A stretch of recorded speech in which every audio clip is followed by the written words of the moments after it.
Una presenza al bisogno del mondo è il titolo di questa serata di riflessione. Su quali aspetti ci si vuole concentrare?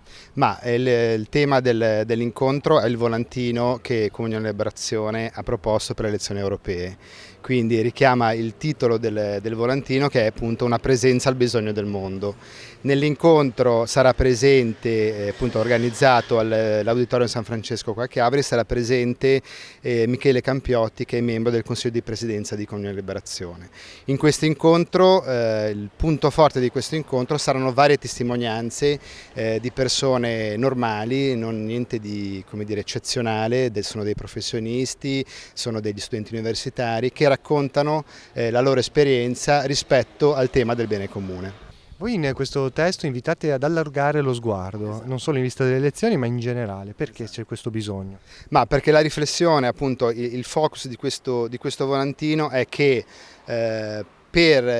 diciamo, l'attenzione è sul soggetto che poi fa politica, perché il volantino si chiede: ma qual è il soggetto in grado appunto di resistere a questi tempi in cui le certezze si stanno sgretolando e in cui c'è sempre più affievolito il rapporto con la realtà, e allora si chiede cos'è in grado di sostenere questo soggetto.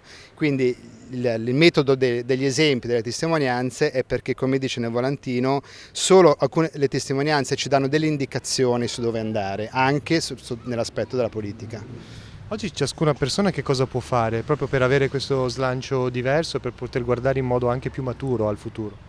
Ma io direi che, appunto, seguendo il metodo deve cercare nella realtà e deve seguire in qualche modo quelle esperienze che risvegliano il proprio umano, che lo fanno interessare alla realtà e che gli danno la forza appunto, di impegnarsi e di stare nella realtà, anche nella realtà politica.